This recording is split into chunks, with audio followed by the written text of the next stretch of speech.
ప్రస్తుతం వేజరాని గ్రామంలో ఉన్నాం. ఇక్కడ వేజరాని గ్రామంలో లోటు వర్షపాతం వల్ల రైతులు ఎలాంటి ఇబ్బంది పడుతున్నారో అసలు ఒక కౌలు రైతును, ఒక యువ కౌలు రైతును అడిగి తెలుసుకునే ప్రయత్నం చేద్దాం. మీ పేరు? నా పేరు సందీప్. వేచరేని గ్రామం, చర్యల మండలం, సిద్దిపేట జిల్లా. ప్రస్తుతం ఎల్నినో ప్రభావం వల్ల వర్ష ప్రభావం చాలా చాలా ఉన్నది. ఇక్కడ రైతులు ఏమున్నదంటే ఇప్పటికీ నెల రోజులైతుంది నారు పోసుకొని, నారు పెరిగింది, ఇంతవరకు వాటర్ లేక దున్నకాలు దున్నలేదు, దుక్కిలు. ఆల్రెడీ ఈ ప్రభావితం ఏమన్నా అంటే ఈ వర్షానికి అనుగుణంగా పత్తి, కంది, మొక్కజొన్న సాగు చేసుకున్న రైతులందరూ దుక్కులు దున్నుకుని విత్తనాలు ఆల్రెడీ పెట్టారు. కొంతమంది రైతులు మినిమం ఒక 50-60% రైతులు విత్తనాలు ఆల్రెడీ భూమిపై నాటారు. ఇంతవరకు వర్షాలు లేక ఆ విత్తనాలు ఖరాబ్ అయ్యి ఇప్పటికి ఎకరాకు ఒక 3-4 ప్యాకెట్లు, అంటే ఒక ప్యాకెట్ ధర వచ్చేసి 800-900 రూపాయల ఖరీదు ఉన్నది. ఒక ఎకరాకు 2400 నుంచి విత్తనాల ఖరీదు. ఒక ఎకరాకు కూలీల ధర వచ్చేసి 300-400 రూపాయలు కూలీల ధర. ఇప్పటికి ఒక ఎకరాకు మినిమం ఈ ఈ ఒక ఈ ప్రభావితం వలన ఒక రైతుకు మినిమం ఒక ఎకరాకు వచ్చే ఖర్చు మినిమం ఒక దునాకానికి అన్ని కలిసి 10,000-12,000 రూపాయలు నష్టపోతున్నారు. ఎందుకంటే రైతులకు ఒకటే విజ్ఞప్తి నేను చేసేది ఏంటంటే, వర్షాలు మంచి వర్షాలు పడ్డ తర్వాత, భూమి మంచిగా నానిన తర్వాత విత్తనాలు పెట్టుకొని ఆ విత్తనాలు మొలకెత్తే దశల వర్షం పడ్డప్పుడే విత్తనాలు పెట్టుకోవాలని నా విజ్ఞప్తి. ఎందుకంటే కౌలు రైతులు ఉంటారు, కొంతమంది సాగు చేసుకునే సొంత భూముల రైతులు ఉంటారు. ఒక రైతు ఒక ఎకరాకు 10,000 రూపాయలు కౌలు కట్టి ఆ దున్నుకోనికి 10,000 నుంచి ట్రాక్టర్ ఖర్చులు 10,000-15,000 ట్రాక్టర్ ఖర్చులు ఇచ్చి విత్తనాలు తెచ్చుకొని కూలీలను తీసుకొచ్చి కూలీలతో విత్తనాలు పెట్టుకొని ఇలాంటి ఇబ్బందులు పడడం, అలాంటి నష్టపోతున్నారు ఈ రైతులు. ఇప్పుడు ఏమున్నా ఈ ఎల్నినో ప్రభావం వల్ల చాలా ఇంతవరకు. ఇప్పుడు ఒక కౌలు రైతుగా నువ్వేం చెప్పదలుచుకున్నావు? మిగతా రైతులకు నువ్వేం చెప్పదలుచుకున్నావు? ఇప్పుడు ఏమన్నా నాకు 5 ఎకరాల నుంచి 6 ఎకరాల భూమి, నాకు సొంత భూమి ఉన్నది. ఒక 10 ఎకరాల భూమి ఉన్నది అనుకో సపోజ్. ఈ 10 ఎకరాలకు నేను ఒక 15-20 ఎకరాల కౌలు పట్టుకొని నేను చేస్తున్నాను. ఈ కౌలు వేసుకున్నప్పుడు కౌలుకి నాకు రైతు భరోసా, రైతు బీమా నాకు అది ఏమి రావు. ఈ రైతు భరోసా, రైతు బీమా అనేవి ఈ భూమి వారికే వస్తుంది, భూమి ఉన్న వాళ్ళకే వస్తుంది. నేను ఆ భూమి సాగు చేసుకొని విత్తనాలు పెట్టి విత్తనాలు మొలవక డబల్ ఛార్జెస్, ఫస్ట్ పెట్టిన విత్తనాలు మొలవక మళ్ళీ సాగుబడి చేసుకొని రైతుకు మళ్ళీ విత్తనాలు, కూలీల ఖర్చు, ట్రాక్టర్ల ఖర్చు, ఇలాంటి కౌలు ఇబ్బందులు పడుకుంటా ఈ డబల్ ఖర్చులు అనుభవిస్తూ చాలా నష్టపోతున్నారు రైతులు. ఎందుకంటే రైతులు ఒకసారి విత్తనం పెడితే మొలుస్తాయని ఆశాభావాలతో ఉంటారు.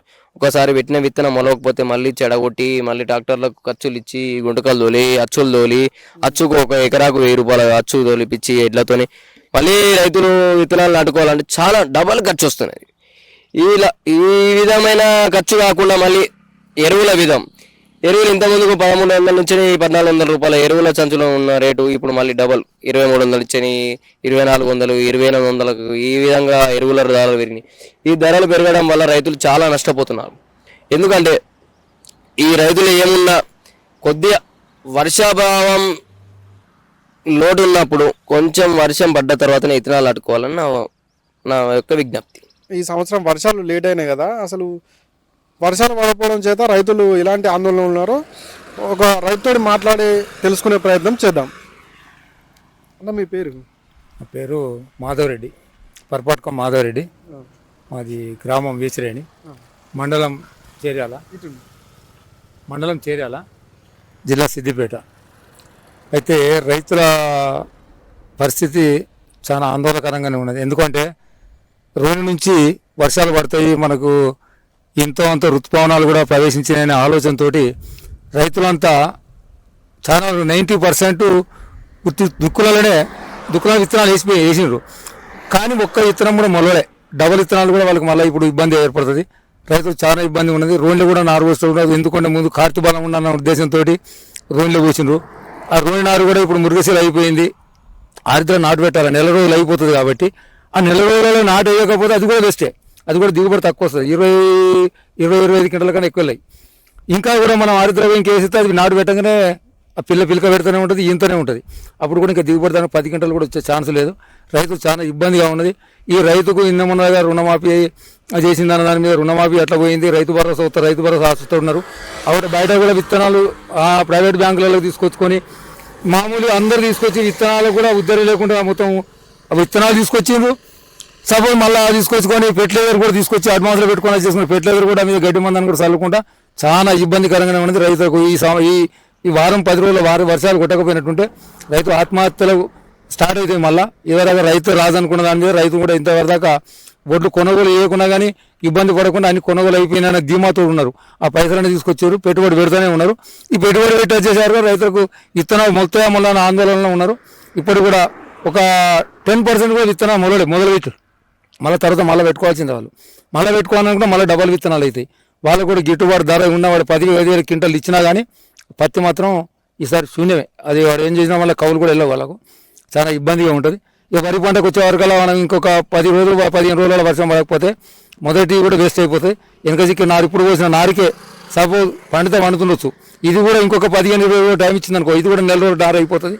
అవి పంట కూడా వానకాలం పంట కూడా శూన్యమే. ఈసారి రైతుకు చాలా ఇబ్బంది ఉంటుంది.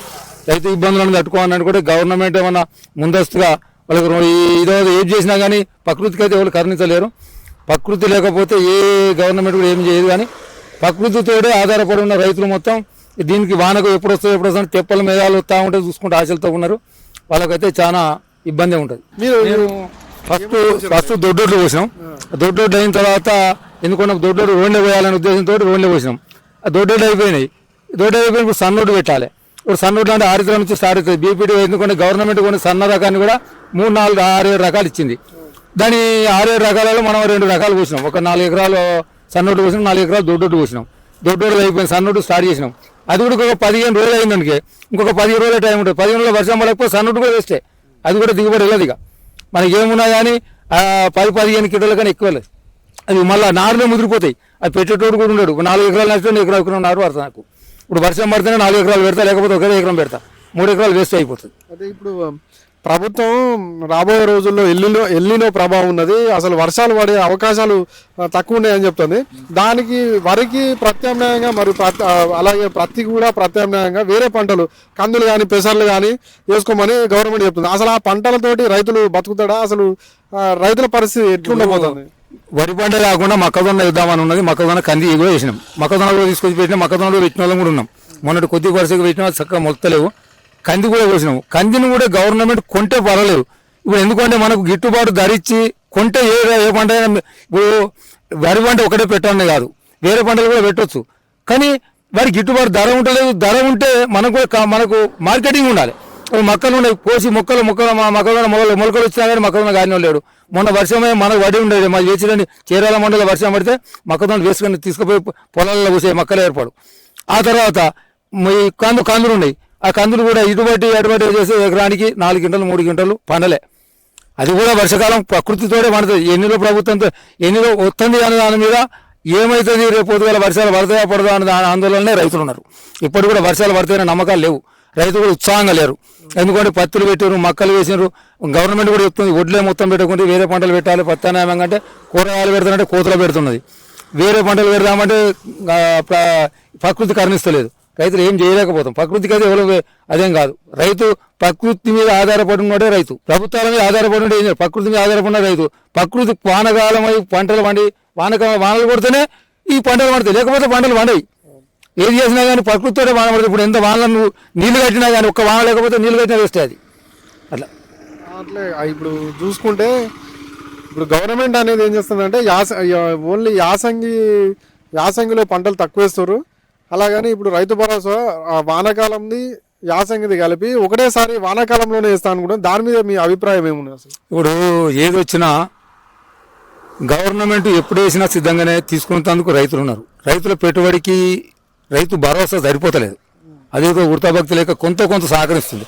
కొంతగాని సహకరించినా కానీ మిగతా డబ్బులు మాత్రం మనం ప్రైవేట్ బ్యాంకులలో ప్రైవేట్లో తీసుకొచ్చుకుంటున్నాం. ప్రైవేట్ అప్పు తీసుకొచ్చుకుంటున్నాం.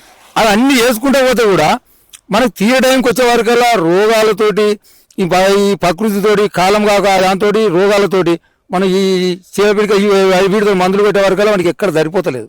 ఇప్పుడు ఇతర రైతు భరోసా పెడతామని ఆశలో ఉన్నారు. రైతు భరోసా రాకముందు అంతకన్నా ఎక్కువ డబ్బులు అప్పు చేసి పెట్టారు రైతులు. దాన్ని ఏం చేయలేము, తీసుకొచ్చి ఇత్తనం వేసి పెట్టారు. అది మొత్తంగా మొదలు దేవుంది వల్ల అది ఇప్పటికి కూడా ప్రకృతి కారణం నుంచి వాన కొడితే తప్ప ఒక ఇత్తు కూడా మొలదు. మళ్ళీ డబుల్ విత్తనాలు మళ్ళీ పెట్టవలసిందే. గవర్నమెంట్ కూడా చెప్తుంది విత్తనం మొలక పదన వచ్చేంత వరకు వర్షాలు పడదాకా మొలక పెట్టకమన్నాడు. ఇంకొక నెల దాకా కూడా వర్షాలు పడకపోతే పెడితే పత్తి వండదు. అది వేస్ట్ అవుతా వేస్ట్ అయిపోతుంది కదా. మళ్ళీ ఇప్పటికి తెరిసా శనగ పోవాలి. శనగ దాకా ఏం వండదు. మొక్కలు కూడా లాస్ట్ పెడితే మొక్కలు ఆరితలు దాడితే మొక్కలు కూడా వండవు.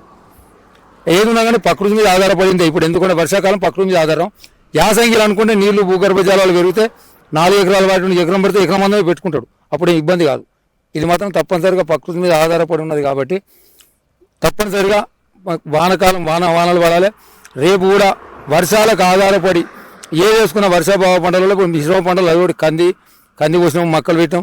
గవర్నమెంట్ కూడా చెప్పినట్టు కూడా మొత్తం వరి పంటలు ఏం పెడతలేం. పత్తి కూడా ఇప్పుడు పోయినసారికి ఇప్పుడు చాలా తగ్గించినాం. వరి పంటలు తగ్గించి పత్తి పంటలకే మొగ్గు చూపుతాను. వరి ఇప్పుడు ఎంత చేస్తాం అనుకుంటారు? నేను పోయినసారి నేను ఒక 5 ఎకరాలు కౌలు కట్టుకున్నా, 5-6 ఎకరాలు నా సొంతం పెట్టుకున్నా, 11 ఎకరాలు పెట్టినా. పోయిన వానకాలంలో ఎప్పుడూ ఎండిపోలే, యాసంగి కూడా ఎండిపోలే. ఇప్పుడు నార్ల కన్నా నీళ్ళు వెళ్తలేవు. అది రేపు ఒక ఎకరం 10 ఎకరాలు పెట్టిన దగ్గర 5 ఎకరాలు వారి కష్టం. అది 5 ఎకరాలు వారేదాని మీద లాస్ట్ కొసలుతో ఈ వర్షాపాతంలో వానలు పడకపోతే అది కూడా కొసలేవు. అది కూడా వర్షం పడుతుంది రేపు పొద్దుగా అంటే ఆశతో పెడుతుంది తప్ప ఇది మొత్తం కొసల పంట పండి ఈ అయిపోయేదాకా వరి కోతదాకా పంట పడుతున్న నమ్మకాలు మాత్రం లేవు.